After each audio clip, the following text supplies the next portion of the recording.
बाबा, आप है साथ में, आप है पास में, आप है साथ में, आप है पास में, फिर भी प्यार से तुमको पुकारा करूं मेरे बाबा, फिर भी प्यार से तुमको पुकारा करूं मेरे बाबा, मेरे बाबा।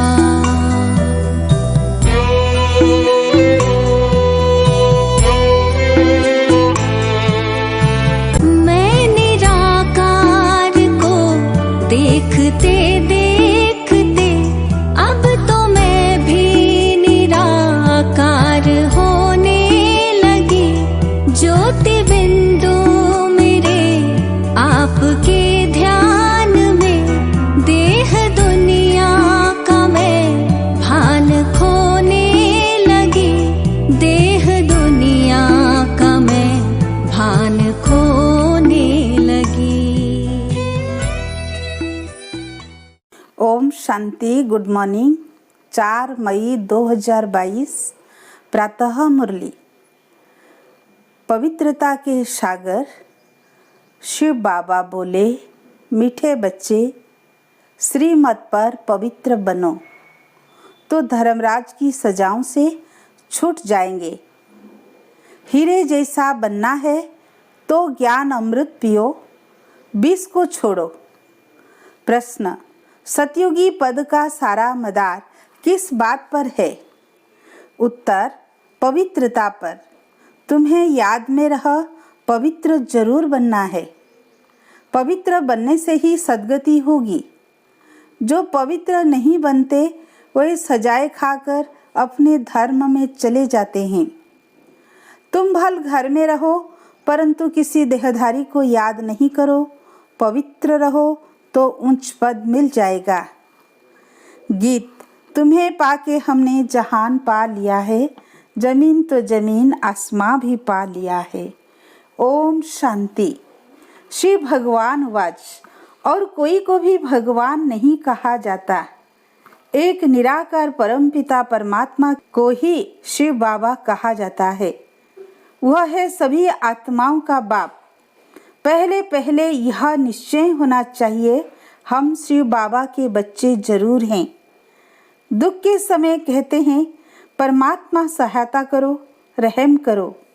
यह भी नहीं जानते हैं कि हमारी आत्मा परमात्मा को याद करती है। अहम आत्मा का बाप वह है।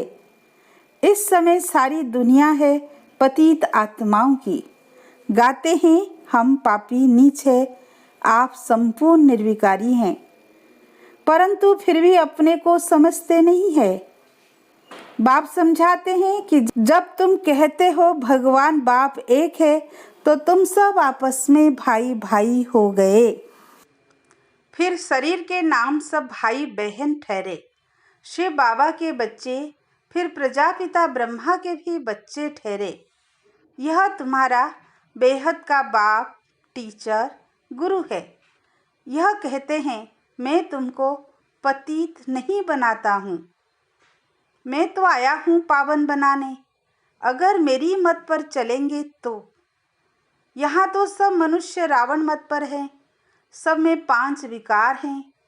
बाप कहते बच्चे अब निर्विकारी बनो, श्रीमत पर चलो, परंतु विकार को छोड़ते ही नहीं है तो स्वर्ग के मालिक बनते नहीं।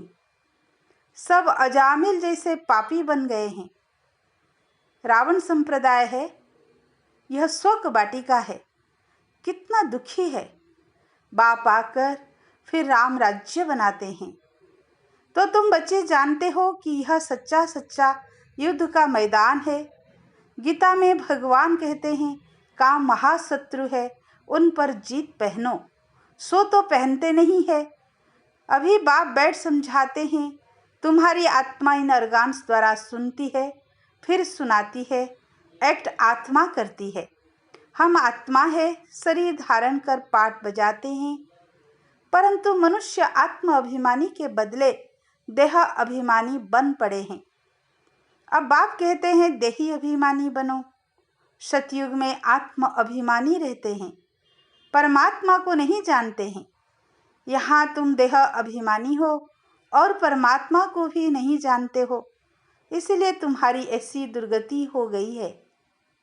दुर्गति को भी समझते नहीं। जिनके पास धन बहुत है वो तो समझते हैं हम स्वर्ग में बैठे हैं। बाप कहते हैं यह सब गरीब बन जाते हैं क्योंकि विनाश होना है। विनाश होना तो अच्छा है ना, हम फिर मुक्ति धाम में चले जाएंगे, इसमें तो खुश होना चाहिए। तुम मरने के लिए तैयारी कर रहे हो। मनुष्य तो मरने से डरते हैं।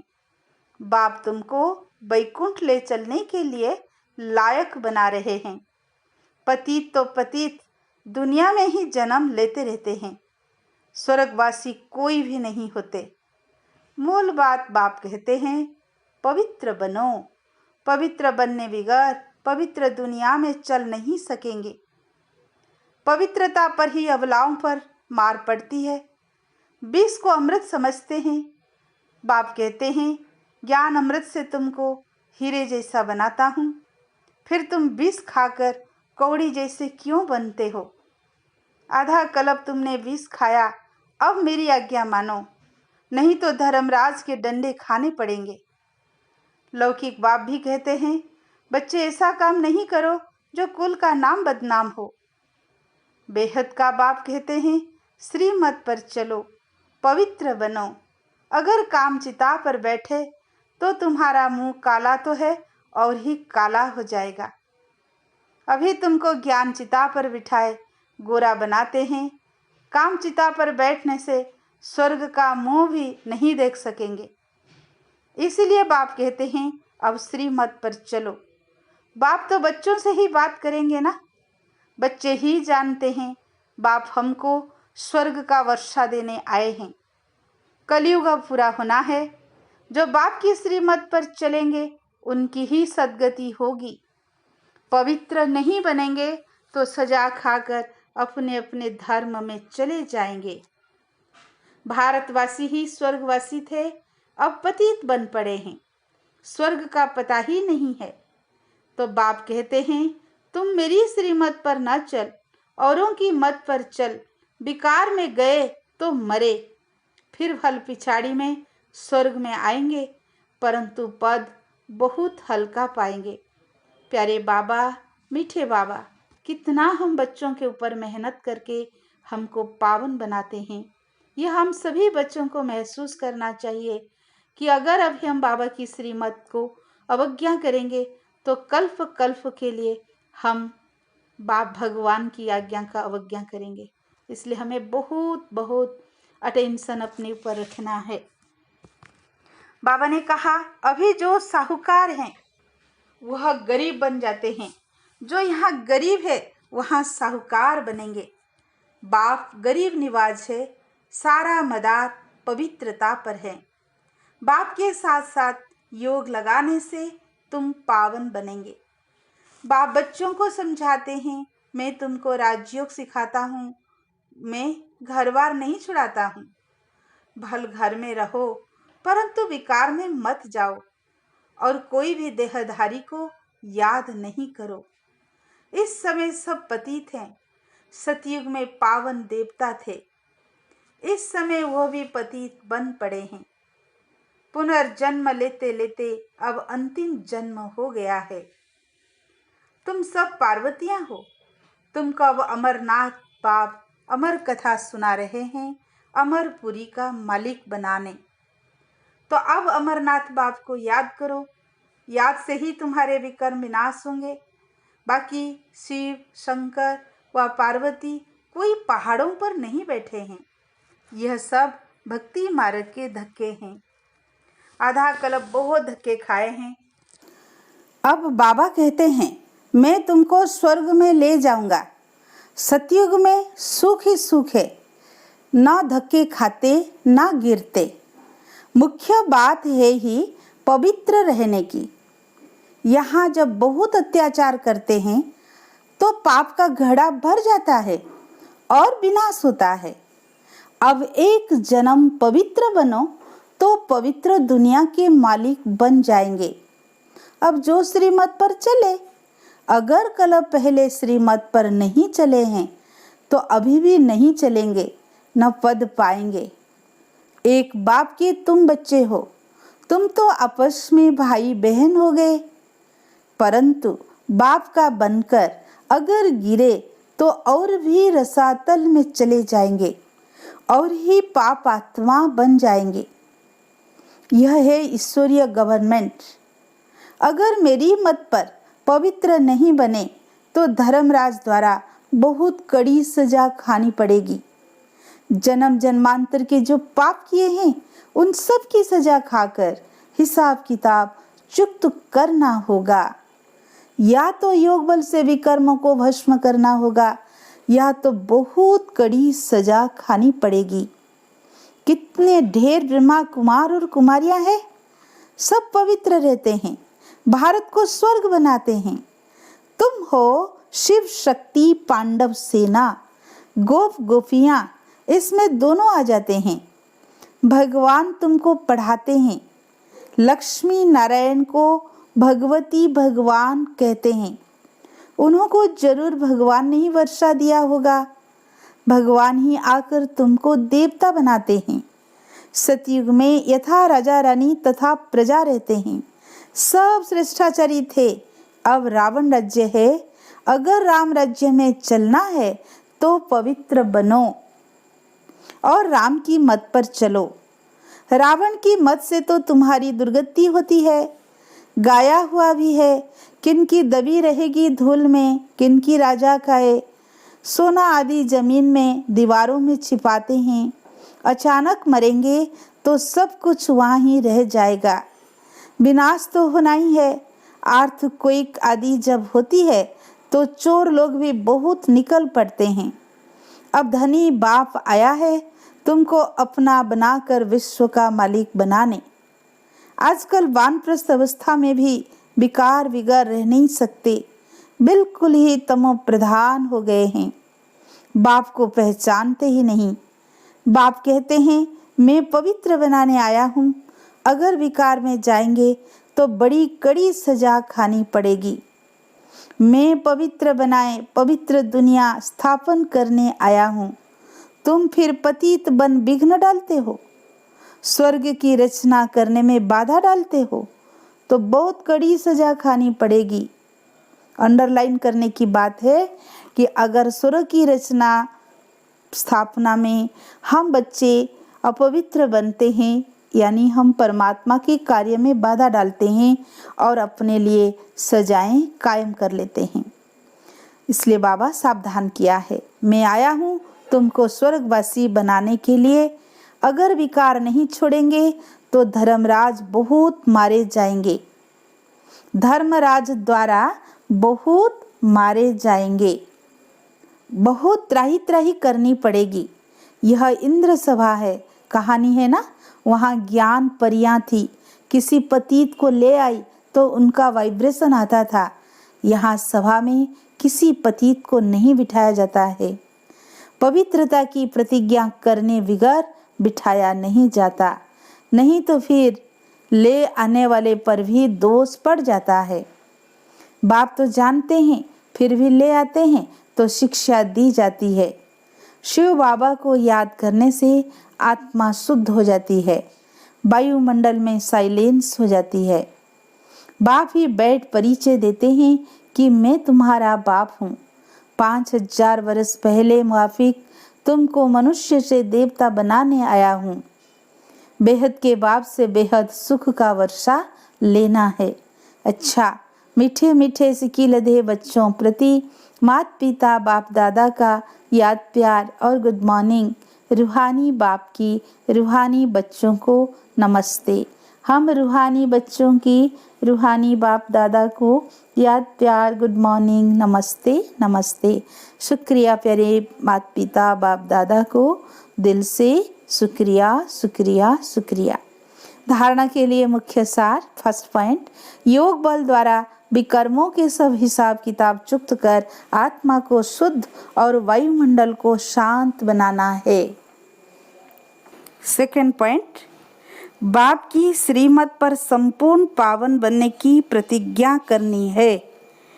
विकारों के वश होकर स्वर्ग की रचना में विघ्न रूप नहीं बनना है। वरदान, मन बुद्धि की स्वच्छता द्वारा यथार्थ निर्णय करने वाले सफलता संपन्न भव।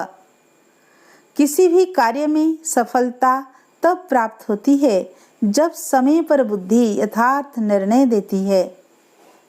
लेकिन निर्णय शक्ति काम तब करती है जब मन बुद्धि स्वच्छ हो, कोई भी कीचड़ा ना हो। इसीलिए योग अग्नि द्वारा कीचड़े को खत्म कर बुद्धि को स्वच्छ बनाओ। किसी भी प्रकार की कमजोरी यह गंदगी है, जरा सा व्यर्थ संकल्प भी कीचड़ा है। जब यह कीचड़ा समाप्त हो तब बेफिक्र रहेंगे और स्वच्छ बुद्धि होने से हर कार्य में सफलता प्राप्त होगी। स्लोगन, सदा श्रेष्ठ और शुद्ध संकल्प इमर्ज रहे तो व्यर्थ स्वतः मर्ज हो जाएंगे। मातेश्वरी जी के मधुर महावाक्य। इस कलयुगी संसार को असार संसार क्यों कहते हैं? क्योंकि इस दुनिया में कोई सार नहीं है। माना कोई भी वस्तु में वो ताकत अथवा सुख शांति पवित्रता नहीं है। इस सृष्टि पर कोई समय सुख शांति पवित्रता थी, अभी वह नहीं है। क्योंकि अभी हर एक में 5 भूतों की प्रवेशता है। इसलिए इस सृष्टि को भय का सागर अथवा कर्म बंधन का सागर कहते हैं। इसमें हर एक दुखी हो परमात्मा को पुकार रहे हैं, परमात्मा हमको भव सागर से पार करो। इससे सिद्ध है कि जरूर कोई अभय अर्थात निर्भयता का भी संसार है जिसमें चलना चाहते हैं। इसलिए संसार को पाप का सागर कहते हैं, जिससे पार कर पुण्यात्मा वाली दुनिया में चलना चाहते हैं। तो दुनियाएं 2 है, एक है सतयुगी सार वाली दुनिया, दूसरी है कलयुगी असार की दुनिया। दोनों दुनियाएं सृष्टि पर होती है। मनुष्य कहते हैं, हे प्रभु हमें इस भवसागर से उस पार ले चलो। उस पार का मतलब क्या है? लोग समझते हैं उस पार का मतलब है जन्म मरण के चक्र में न आना, अर्थात मुक्त हो जाना। अब यह तो हुआ मनुष्यों का कहना, परंतु परमात्मा कहते हैं, बच्चों सचमुच जहाँ सुख शांति है, दुख अशांति से दूर है, उस दुनिया में मैं तुमको ले चलता हूँ। जब तुम सुख चाहते हो तो जरूर वो इस जीवन में होना चाहिए। अब वो तो सतयुगी वैकुंठ देवताओं की दुनिया थी, जहाँ सर्वदा सुखी जीवन थी। उन देवताओं को अमर कहते थे। अब अमर का भी कोई अर्थ नहीं है। ऐसे तो नहीं देवताओं की आयु इतनी बड़ी थी जो कभी मरते नहीं थे। अब यह कहना उन्हों का रंग है, क्योंकि ऐसे है नहीं। उनकी आयु कोई सतयुग त्रेता तक नहीं चलती है, परंतु देवी देवताओं के जन्म सतयुग त्रेता में बहुत हुए हैं।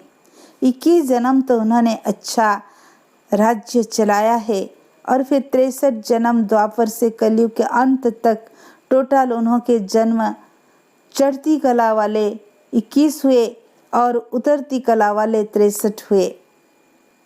टोटल मनुष्य 84 जन्म लेते हैं। बाकी यह जो मनुष्य समझते हैं कि मनुष्य 84 लाख योनियां भोगते हैं, यह कहना भूल है। अगर मनुष्य अपनी योनि में सुख दुख दोनों पार्ट भोग सकते हैं, तो फिर जानवर योनि में भोगने की जरूरत ही क्या है। बाकी टोटल सृष्टि पर जानवर पशु पंछी आदि 84 लाख योनियां हो सकती है, क्योंकि अनेक किस्म की पैदाइश है। लेकिन मनुष्य योनि में ही अपना पाप पुण्य भोग रहे हैं, और जानवर अपनी योनियों में भोग रहे हैं। ना मनुष्य जानवर की योनि में लेता और ना जानवर मनुष्य योनि में आता है। मनुष्य को अपनी योनि में ही भोगनी पड़ती है, इसलिए उसे मनुष्य जीवन में ही सुख दुख की महसूसता होती है। ऐसे ही जानवर को भी अपनी योनि में सुख दुख भोगना है, मगर उन्हों में यह बुद्धि नहीं कि ये भोगना किस कर्म से हुई है। उन्हों की भोगना को भी मनुष्य फील करता है, क्योंकि मनुष्य है बुद्धिवान। बाकी ऐसे नहीं मनुष्य कोई 84 लाख योनियां भोगते हैं। यह तो मनुष्यों को डराने के लिए कह देते हैं कि अगर गलत कर्म करोगे तो पशु योनि में जन्म मिलेगा। हम भी अभी इस संगम समय पर अपने जीवन को पलटाए पापात्मा से पुण्यात्मा बन रहे हैं। अच्छा, ओम शांति।